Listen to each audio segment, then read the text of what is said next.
Hello students, स्वागत है आप सभी का अपने होम एजुकेशन स्कूल में। तो मैं हूं आपके साथ मोनू। तो कैसे हो आप सब? मुझे उम्मीद है आप सभी अच्छे होंगे और स्वस्थ होंगे। तो आज की क्लास में हमें क्या करना है?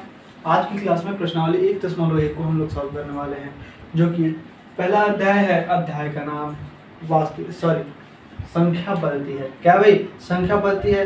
तो आप क्या कीजिएगा, इस वीडियो को अपने फ्रेंड्स के साथ जरूर शेयर कीजिएगा, जो भी ज़रूरतमंद है, क्योंकि लॉकडाउन की स्थिति में कोई भी क्लासेस खुली हुई नहीं है और बहुत से ऐसे बच्चे हैं जिनको ज़रूरत है। और यूट्यूब पे जो हमारे पास लगातार क्वेश्चंस की सीरीज है और लगातार जो हमारे पास जैसे कोचिंग में हम लोग पढ़ते हैं, लगातार एक बाई एक करके हम लोग सीखते रहते हैं हर चीज़ को, उस तरीके से यूट्यूब पे आपको कहीं नहीं मिलने वाला है। तो आप क्या कीजिएगा, इस तरीके से हम लोग जो भी हम लोग क्या कर रहे हैं, कॉन्सेप्ट पढ़ रहे हैं, एक्सरसाइज पढ़ रहे हैं, तो उस सब के लिए क्या कीजिएगा, चैनल को सब्सक्राइब कीजिएगा और सभी से बताइएगा कि ये जो चैनल है इस पर क्या है, सभी चीज़ एकदम प्रॉपर मिल रहा है ना।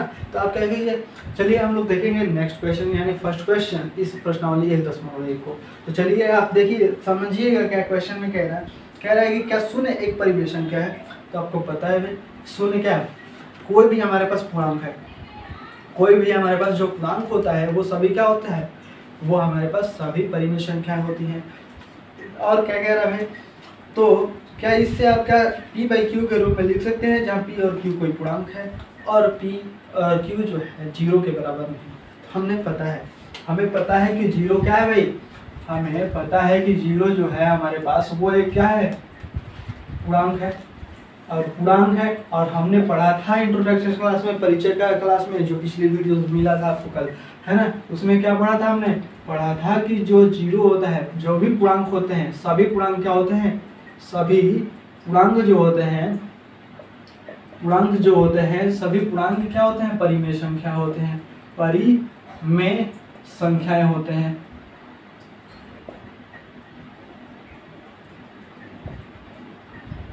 हमने यही पढ़ा है ना, सभी पूर्णांक परिमेय संख्याएं होते हैं। तो 0 क्या है भाई, 0 एक पूर्णांक है। तो हम लिख सकते हैं कि हाँ, क्या प्रश्न में कहा गया, एक बार फिर से देखेंगे, क्या शून्य एक परिमेय संख्या है। तो लिखेंगे हाँ, शून्य जो है हमारे पास, शून्य जो है एक परिमेय संख्या है। और क्या कह रहा है कि इसे क्या p बाई क्यू के रूप में लिख सकते हैं। तो बिल्कुल लिख सकते हैं, क्यों नहीं लिख सकते हैं? अगर 0 के नीचे कुछ नहीं है तो 1 नहीं लिख देंगे, 0 के नीचे कुछ नहीं है तो हम 2 नहीं लिख देंगे, 0 के नीचे कुछ नहीं है तो 3 लिख देंगे, कुछ भी तो लिख सकते हैं नीचे। बशर्ते 0 के बाद जो नीचे वाला नंबर हो यानी q हो वो 0 नहीं होना चाहिए। तो लिख देंगे कि हाँ भाई,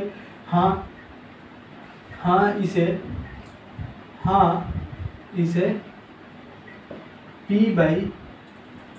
p बाई क्यू के रूप में, ये हटाते हैं, q के रूप में लिख सकते हैं। क्या कर सकते हैं, इसे p बाई क्यू के रूप में लिख सकते हैं, जहां पे हमारे पास q 0 के बराबर नहीं है ना, 0 के बराबर नहीं है। इस तरीके से लिख सकते हैं। दूसरा प्रश्न देखते हैं हम लोग।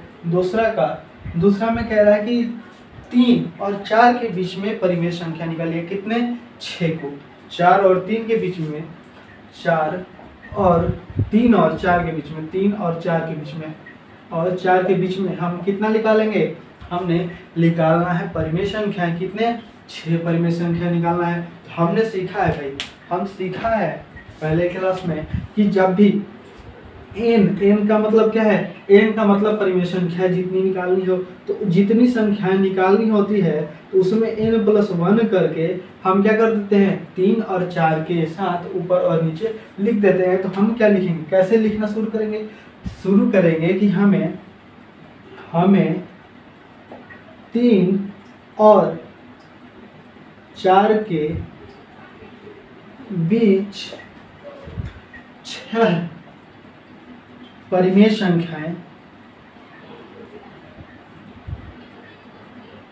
संख्या ज्ञात करना है। क्या करना है भाई? हमें 3 और 4 के बीच में 6 परिमेय संख्या ज्ञात करना है। अब क्या करेंगे कि यहाँ पर सबसे पहले क्या करेंगे, 3 6 ज्ञात करना है, तो 6 + 1 = 7 हो जाएगा। तो हम क्या लिख सकते हैं, 3 × 7/7 बराबर में 21/7 लिख देंगे, और 4 को लिख देंगे 4 × 7/7। जैसे ही गुना करेंगे तो ये 28/7। तो हम लिखेंगे कि हम 3 को 21/7 के रूप में थोड़ा नीचे हो जाएगा, हम लिखेंगे कि हम 3 को 21/7 के रूप में, ये ऊपर है और ये यहाँ से नीचे है, हम लोग यहाँ पर लिख रहे हैं कि हम 3 को 21/7 के रूप में और 4 को 28/7 के रूप में लिख सकते हैं। क्या सीखते हैं हम लोग? 3 को 21/7 और 4 को 28/7 के रूप में वही लिख सकते हैं। अगर हम ऐसे लिख सकते हैं तो हमने प्राप्त कर लिया। हमने क्या कर लिया भाई? 7 प्राप्त कर लिया। यानी अतः लिखेंगे कि 6 परिमेय संख्या किसके बीच में? 3 और 4 के बीच में। क्या हमने ज्ञात किया भाई? हमने ज्ञात किया, देखो ना, 21/7 और 28/7 के बीच में दोनों का डिनोमिनेटर यानी हर समान है, तो अंश जैसे ही बदलता चला जाएगा। 22/7, 23/7, 24/7, 25/7, 26/7 और 27/7। आप काउंट कीजिए, खुद से गिनिए। यानी 1 2 3 4 5 6, ये सभी क्या है? 7 है ना? 7 है। हमने क्या प्राप्त किया? 3 और 4 के बीच में 6 परिमेय संख्याएं ज्ञात की। इस तरीके से हम लोग परिमेय संख्याएं ज्ञात कर सकते हैं। तो आप लिख सकते हैं क्या था? 3 और 4 के बीच की परिमेय संख्याएं 22/7, 23/7, 24/7, 25/7, 26/7 और 27/7 है। उस तरीके से लिख सकते हैं। तो आप क्या कीजिए, इसे आप नोट कीजिए। आगे के और 2 क्वेश्चन को देखते हैं। तो चलिए हम देखेंगे अगला। हमारे पास प्रश्न कितना है? प्रश्न नंबर 3 है। क्या कहता है ये प्रश्न? कहता है कि 3/5 और 4/5 के बीच में 5 परिमेय संख्या ज्ञात की। फिर उसी तरीके से हम लोग लिखेंगे। क्या लिखेंगे? हमें ज्ञात करना है। हमें क्या ज्ञात करना है भाई? हमें ज्ञात करना है, लिखेंगे हमें 3/5 और 4/5 के बीच 5 परिमेय संख्या ज्ञात करना है।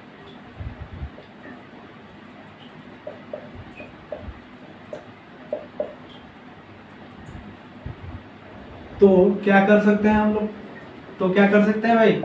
परिमेय संख्या 5 निकालना है। यानी हमारे पास क्या निकालना है? 5 + 1 बराबर में 6 लिखेंगे, और 6 को किसके साथ? इसको इसके साथ मल्टीप्लाई कर देंगे। यानी 3/5 में गुना कर सकते हैं 6/6 से। इसे क्या लिख सकते हैं? 18/30। और 4/5 को भी हम 6/6 से गुना करेंगे तो ये 24/30 हो गया। तो अतः हम लिख सकते हैं कि हम क्या लिख सकते हैं भाई? हम लिखेंगे कि हम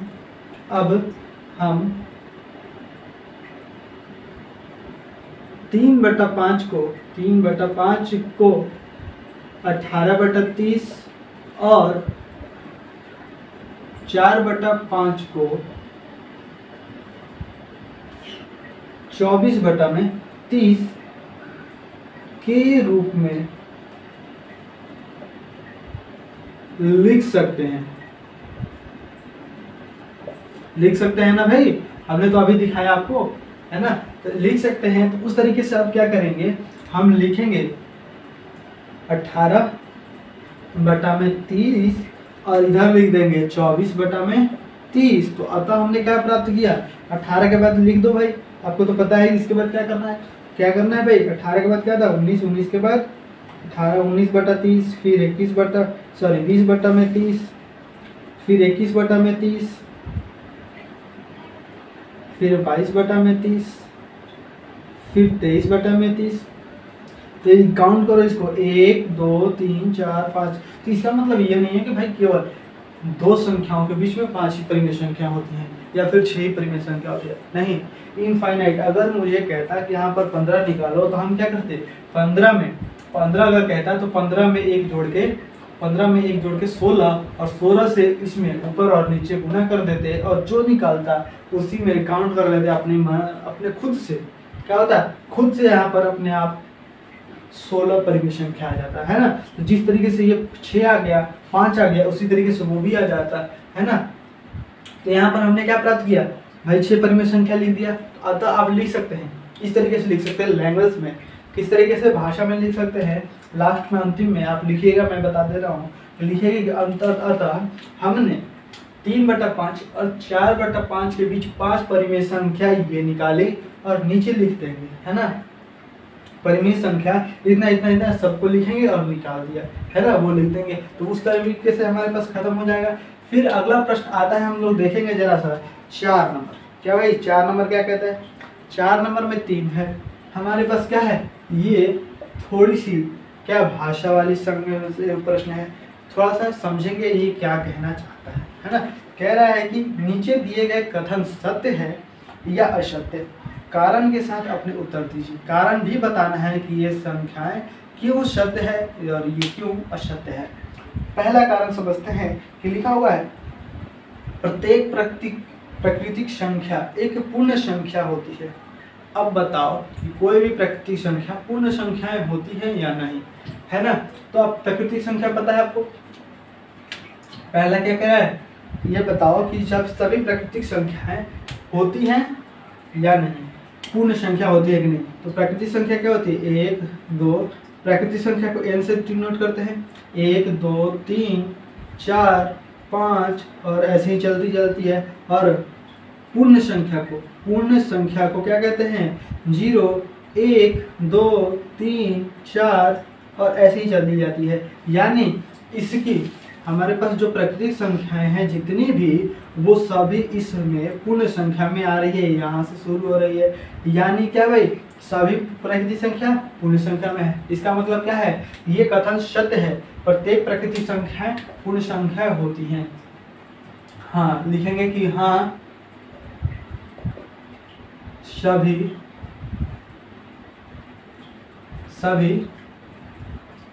प्राकृतिक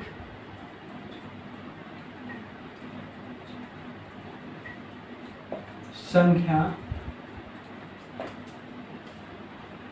पूर्ण संख्या होती है ना भाई। इस तरीके से आप लिख सकते हैं, है ना। ये वाला स्टेटमेंट आप लिख लेंगे। अगला देखेंगे 2 नंबर में, जरा सा समझेंगे 2 नंबर क्या कहना चाहता है भाई। कह रहा है कि प्रत्येक पूर्णांक एक पूर्ण संख्याएं होती हैं। क्या कह रहा है भाई, प्रत्येक पूर्णांक जो है हमारे पास, प्रत्येक पूर्णांक क्या है भाई, पूर्ण संख्याएं होती हैं। तो आपको पता है कि सभी पूर्णांक जो है क्या है, सभी पूर्णांक, समझिए पूर्णांक क्या होती है और पूर्ण क्या होती है ना।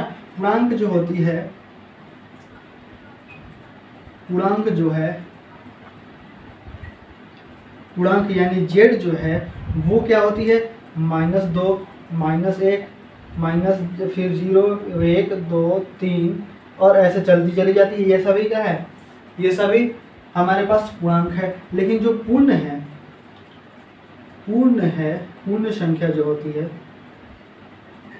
वो क्या होती है, वो 1 2 0 से 0 1 2 3 4 और डॉट डॉट इतनी चली जाती है। तो आप यहाँ पर देखिए पूर्णांक और पूर्ण में अंतर। पूर्णांक में क्या होता है, जो हमारे पास ऋणात्मक संख्याएं होती हैं वो भी होती है, जीरो भी होती है और धनात्मक संख्याएं भी होती है, लेकिन पूर्ण में केवल जीरो और धनात्मक संख्याएं होती हैं। तो आप कह ही नहीं सकते हैं कि प्रत्येक पूर्णांक पूर्ण संख्या होती है ना। ये तो कह देते सभी पूर्ण पूर्णांक होती हैं, सभी पूर्ण, क्योंकि इसकी सभी संख्या इसके अंदर है, सभी संख्या इसके पास है ना, तो इसे क्या कहते हैं, सभी पूर्णांक हो जाता है, सभी पूर्ण पूर्णांक हो जाता है। लेकिन सभी पूर्णांक पूर्ण नहीं होगा, क्योंकि जो निगेटिव वाला ऋणात्मक संख्याएं हैं इसके पास नहीं है। क्योंकि लिखेंगे कि नहीं, लिखेंगे नहीं, स्टेटमेंट समझिएगा, कह रहा है कि नहीं, प्रत्येक पूर्णांक जो है, प्रत्येक पूर्णांक जो है हमारे पास एक पूर्ण संख्या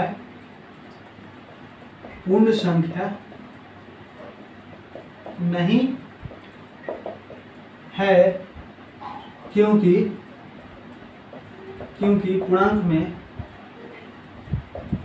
पूर्णांक के पास ऋणात्मक संख्याएं भी हैं, ऋणात्मक संख्याएं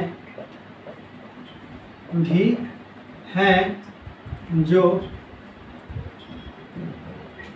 हमारे पास क्या कह रहा है, जो पूर्ण के पास नहीं है, पूर्ण के पास नहीं है ना। इस तरीके से लिख सकते हैं। ये सब स्टेटमेंट खुद से जनरेट करना सीखिए, है ना। बातों को अगर आप समझ चुके हैं कि ये पूर्ण संख्या क्या होती है, प्राकृतिक संख्या, परिमेय संख्या, पूर्णांक क्या होता है, तो ये कैसा भी सवाल, हजारों सवाल लाकर रख दे आपके पास, तो आप कह देंगे और क्लियरली बताएंगे कि आपको नहीं भाई ये कारण है, ये नहीं होगा, है ना। जैसे हमने बताया कि जो पूर्णांक होता है वो पूर्ण संख्याएं नहीं होती है, सभी पूर्ण पूर्णांक नहीं होते हैं, लेकिन सभी पूर्णांक पूर्ण हो जाएगा। क्यों? क्योंकि सभी पूर्णांक जो पूर्ण है पूर्णांक के अंदर है। आप देखते हैं नेक्स्ट, अभी क्या कह रहा है भाई नेक्स्ट, इतना थोड़ा सा हम क्लीन करते हैं, इतना ये स्टेटमेंट क्लीन करते हैं और कहते हैं क्या भाई, अगला कह रहा है कि प्रत्येक परिमेय संख्या एक पूर्ण संख्या होती है। अब बताओ कि सभी परिमेय संख्याएं, परिमेय जो होती है, परिमेय और ये क्या है भाई, पूर्ण है ना, पूर्ण संख्याएं हैं, तो वो क्या होती है, दोनों बराबर होती है क्या, नहीं होती है ना। तो कह रहा है कि पूर्ण क्या होता है भाई, पूर्ण 0 1 2 3 4 ऐसे होता है पूर्ण, है ना। लेकिन परिमेय संख्याएं जरूरी थोड़ी ना है कि केवल पूर्ण ही होती हैं।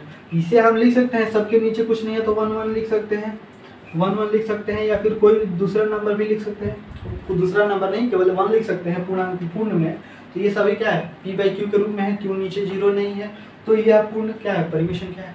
लेकिन ये परिमेय संख्या, इसे क्या कहेंगे, ये परिमेय संख्या है, लेकिन यह क्या है भाई, ये पूर्णांक है, ये पूर्ण है नहीं है।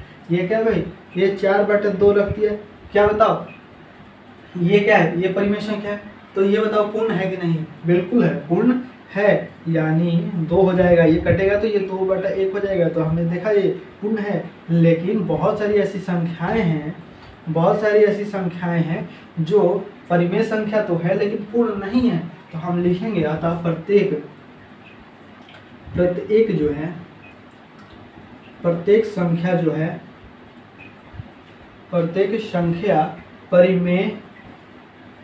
प्रत्येक परिमेय संख्या जो है पूर्ण संख्या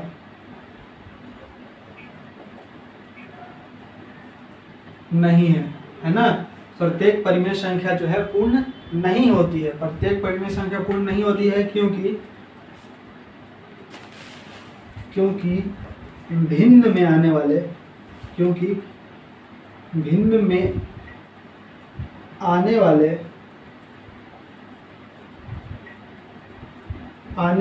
परिमेय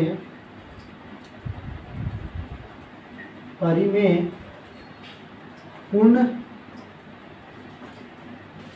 इसे हम मिटाते हैं, लिखेंगे प्रत्येक पूर्ण नहीं होते,